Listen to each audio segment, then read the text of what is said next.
দিল্লির কনট প্লেসে ভয়াবহ অগ্নিকাণ্ড, ঘটনাস্থলে দমকলের 16টি ইঞ্জিন। দিল্লির কনট প্লেসে ভয়াবহ অগ্নিকাণ্ডের ঘটনা ঘটেছে, ঘটনাস্থলে দমকলের 16টি ইঞ্জিন। এখনো পর্যন্ত যা জানা যাচ্ছে, দিল্লির কনট প্লেসে ভয়াবহ অগ্নিকাণ্ড। একই সঙ্গে এই মুহূর্তে দিল্লির পাশাপাশি যেমন কেষ্টপুরের ছবিও আপনাদের সামনে তুলে ধরছি।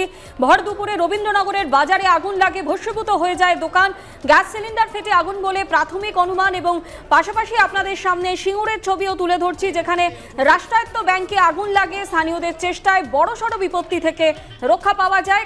সিঙ্গুরের বাসুবাটির একটি রাষ্ট্রায়ত্ত ব্যাংক থেকে ধোঁয়া বেরোতে দেখেন স্থানীয়রা, খবর দেওয়া হয় দমকলকে।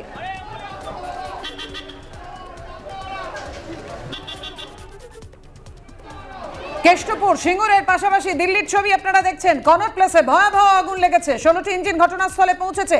আপনারা দেখতে পাচ্ছেন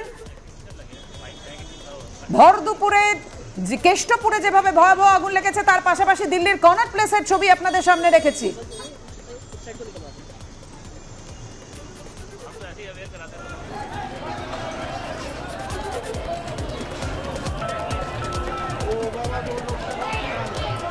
অন্যদিকে কেষ্টপুরের যে ছবি আপনাদের সামনে তুলে ধরছি, সেখানে ভর দুপুরে রবীন্দ্রনগরে বাজারে আগুন লাগে, ভস্মীভূত হয়ে যায় দোকান, গ্যাস সিলিন্ডার ফেটে আগুন লাগে বলে প্রাথমিক অনুমান। দমকলের 2টি ইঞ্জিন ঘটনাস্থলে আসে।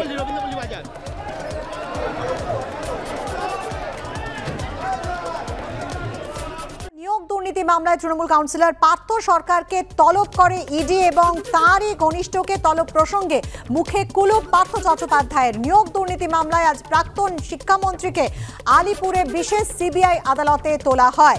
পার্থ ছাড়াও এদিন আদালতে তোলা হয় কল্যাণময় গঙ্গোপাধ্যায়, চন্দন মণ্ডল ও অশোক সাহাকে। গতকালই আপনারা জানেন যে 128 নম্বর ওয়ার্ডের তৃণমূল কাউন্সিলর পার্থ সরকারকে ডেকে পাঠায় ইডি। পার্থ সরকারকে ডাকা হয়েছে।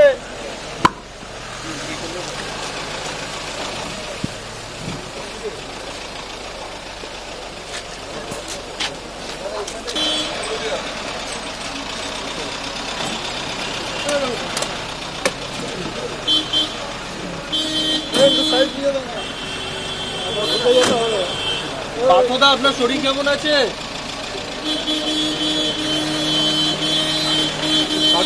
আপনি সশরীরে থাকতে চান, বারবার করে বলছেন কেন? পার্থ সরকারকে ডাকা হয়েছে।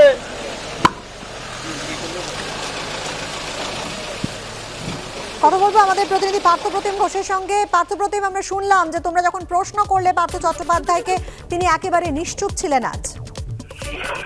দেখো, একেবারে নিয়োগ দুর্নীতি মামলায় গ্রেফতার হওয়া পার্থ চট্টোপাধ্যায়কে এদিন ফের আলিপুর আদালতে পেশ করা হয় এবং সেক্ষেত্রে কিন্তু ওনাকে বেশ কিছু প্রশ্ন করা হলো, কোনো প্রশ্নের উত্তর দেননি তিনি। এবং তুমি জানো যে ইতিমধ্যে এনফোর্সমেন্ট ডাইরেক্টরেটের তরফ থেকে পার্থ চট্টোপাধ্যায়ের ঘনিষ্ঠ কাউন্সিলর পার্থ সরকারকে তলব করা হয়েছে এবং যেক্ষেত্রে ইডির তরফ থেকে ইডি সূত্রে যেমনটা দাবি করা হচ্ছে যে পার্থ চট্টোপাধ্যায় এই নিয়োগ দুর্নীতি সংক্রান্ত বিভিন্ন যে তথ্য বা বিভিন্ন যে সম্পত্তি বা টাকা পয়সা, সেটা কিন্তু পার্থ সরকারের কাছে গিয়ে থাকতে পারে, তেমনটা কিন্তু তাদের অনুমান।